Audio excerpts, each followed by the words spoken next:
¿Cómo estás, Jorge? Bueno, antes que nada, gracias por la invitación, por favor. José, y transmítale un fuerte abrazo al amigo Ricardo Fonse. Por supuesto se lo vamos a transmitir, claro que sí. Esperemos que ya prontito esté con nosotros. Bueno, había dejado planteado, el escenario político de lo que está observando a nivel país, Jorge, después de las PASO, con el cambio de gabinete. ¿Ha cambiado algo?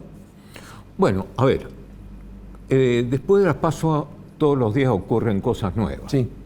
En primer lugar, la sustitución del gabinete bajo presión de Cristina.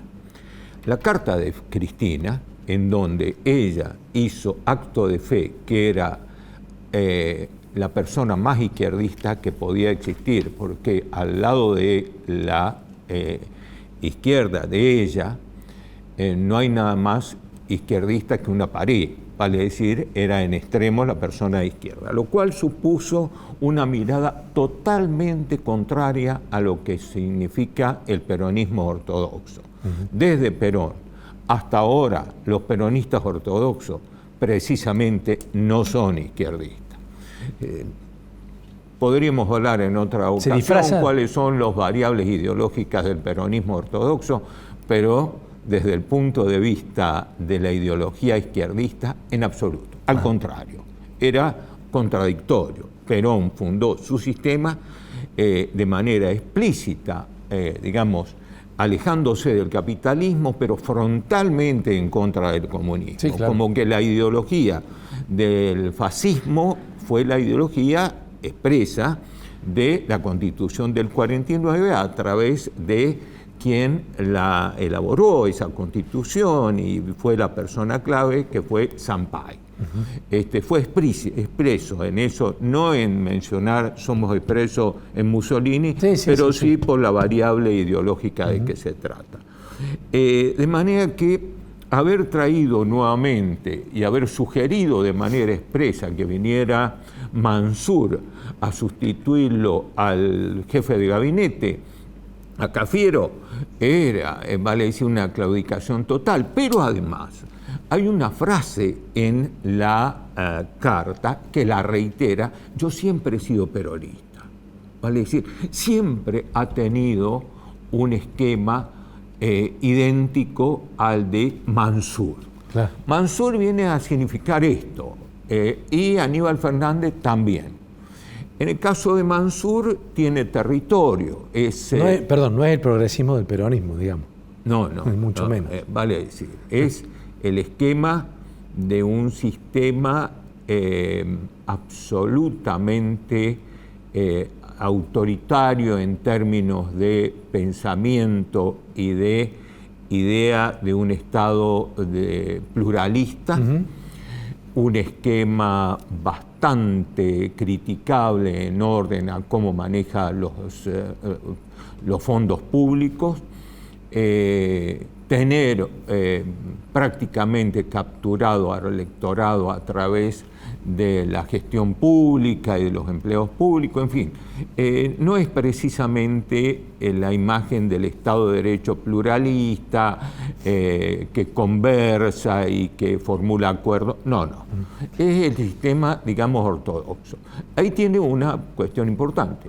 ¿Usted cree que a partir de este nuevo equipo de gabinete, que fogoneado por supuesto por Cristina Fernández, cree que, y esta emisión indiscriminada de billetes que van a acelerar seguramente en un momento la inflación, cree que le puede hacer revertir algo de la elección del 14 de noviembre? Mire, es muy difícil hacer una proyección hacia el futuro. Previsiblemente no. Puede ser que tenga algunos votos más en orden a esta emisión y a este esquema demagógico descontrolado, puede ser. Pero la sociedad, y en términos generales también la gente que se encuentra en estado de vulnerabilidad, ha probado el veneno de la manera en que se manejó la pandemia, de la manera en que algunos disfrutaban y otros sufrían hasta destruir no solamente sus bienes, sino sus, lazos más intensos en términos de aislamiento, en términos de falta de comprensión de lo que es un ser humano en el sentido espiritual y psicológico. O sea, Jorge, usted dice que en realidad tal vez esto sea también parte de una factura que le pasan por la pandemia. Yo creo que las consecuencias.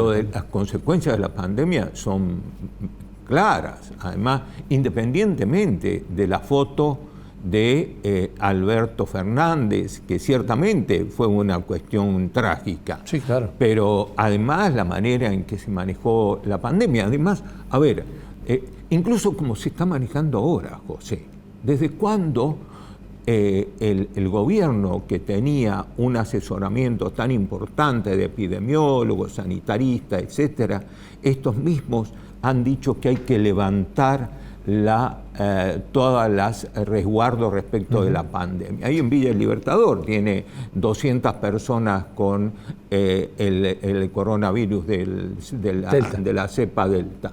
De manera que, están jugando con fuego. Fíjese los estadios. Lo único que tienen que hacer y que tenemos que hacer todo es rezar, si somos creyentes, para que no vaya a existir una situación complicada. Y puede ser que al haberse aumentado la vacuna haya mayor seguridad, pero todavía es complicado el asunto. Sigue siendo, me parece a mí de frente, lo que ocurrió con las PASO, pero también lo que está ocurriendo ahora. Sigue siendo el protagonista, de un modo u otro, el oficialismo de cara a las elecciones. Digo, hay respuestas, obviamente, y contrarrespuestas que hace la oposición, más que propuestas. Es referido a las cosas que hace mal el gobierno o interpreta que hace mal el gobierno, pero quien está en el centro de la escena con torpeza sigue siendo el oficialismo. Lo que pasa, José, que la mirada que tengo yo es que el centro de la escena está plagada de inmoralidad.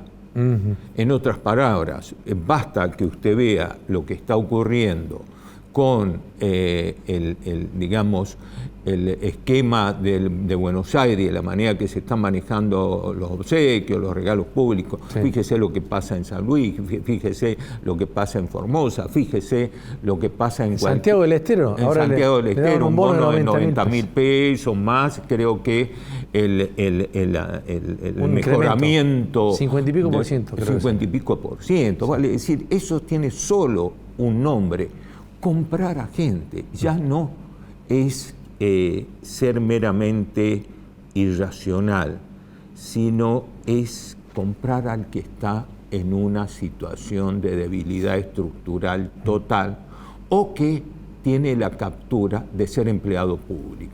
De manera que, si usted me pregunta a mí, los principios morales que están en juego y que se supone son la legitimación de un gobernante, se pisotean no en cada día, en cada momento.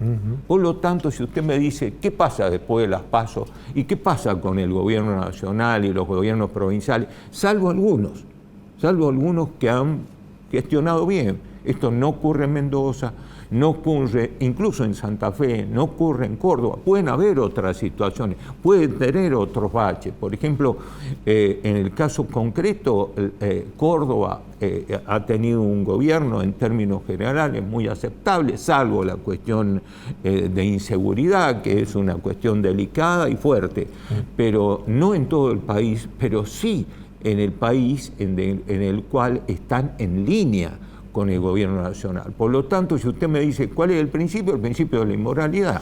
Dentro de este escenario, es como que han aparecido algunos nuevos protagonistas. ¿Qué ve de nuevo en la política, lo no tradicional, dejando Juntos por un lado o el oficialismo por el otro? Mire, hay un fenómeno muy importante que va mucho más allá de los votos y del crecimiento que se puede tener de los votos. Me refiero al caso expreso de Javier Milei. Javier Milei es un hombre que se muestra de manera bastante fuerte y con una verbalización muy, digamos, tajante en orden a su carácter liberal, económico, de la economía liberal. Sin embargo, tengo para mí que lo que subyace y que su estrategia lo mueve son dos cosas. Una, el hecho de que ataca al sector privilegiado que son los políticos. Si usted se toma el trabajo de leer a Sieyes, que es la persona que escribe qué es el tercer estado en Francia. Lo escribe en el mes de enero, lo publica del año 1789 y expresa que quiénes son los que tienen funciones públicas y quiénes son los que realizan trabajos particulares. Se va a encontrar que los que trabajan y hacen tareas particulares son todos, desde los, digamos, trabajos menos considerados hasta los más, digamos, los más importantes, pasando por los industriales, etcétera, etcétera. ¿Quiénes son los otros? Quienes tienen privilegios sentados, establecidos por ley, que son el alto clero y la nobleza. Para eso, dice, ¿quiénes son estos? Estos últimos el sector privilegiado por las leyes, eran, entre otros, la espada, la toga, la iglesia y la administración. Hoy ya no es ni la espada ni la iglesia, es la toga y la administración, entendiéndose por administración los gobernantes públicos y también el esquema judicial en buena medida, no todo, pero en buena situación. Entonces, este sistema privilegiado, que tiene privilegios no expresos, pero sí expresos, y que han significado el repulso, la repulsión de todo el esquema colectivo que se llama pueblo, esto es muy similar a lo que pasaba con la Revolución Francesa. Se dice, no hay que ningunearlo. A los 6 meses estalló la Revolución Francesa, en el mes de julio, ¿cierto? Y además él redacta la Declaración de los Derechos del Hombre y del Ciudadano. De manera que hay un paralelismo. ¿Qué le quiero decir con eso? Hay un fenómeno de carácter político que está atacando irrestrictamente Milei, que no es tanto su liberalismo, que lo es, cuanto el enemigo es la clase política que se comporta como un estamento privilegiado, igual que en la época de la monarquía. Pero absoluta. ¿A la cual no se va a subir él? ¿A esa clase política? Eso será después, veremos. Y la segunda cuestión, que es importante, es que también él ha advertido que se ha producido una manipulación de los derechos humanos en cabeza del kirchnerismo que lo ha transformado en una ideología de dominación. Vale decir, hay derechos humanos para quien profesa el kirchnerismo y el resto no. Fíjese usted que la señal que hace acá también es muy grande. Él está acompañado por estas dos mujeres, Villarroel y la otra chica que es María Fernanda, creo no es... No recuerdo el apellido, Araujo, una que es defensora de las víctimas del terrorismo, pero del terrorismo no de Estado, sino del terrorismo de los montoneros, del ERP, etcétera, etcétera. Y la otra involucrado con una defensa muy grande de quienes participaron y se jugaron la vida en las Malvinas. Entonces, ¿qué le está diciendo ahí? Hay una ideología atrás que tiende a restaurar una mentira sobre la cual se ha edificado un fenómeno de derechos humanos de manera parcializada, pero en lugar de ser universal, el derecho humano, que es universal, acá es sectorial. Es para la mirada del kirchnerismo, que además amedrenta a quien no agacha la cabeza respecto de esa situación. Eso lo ha advertido.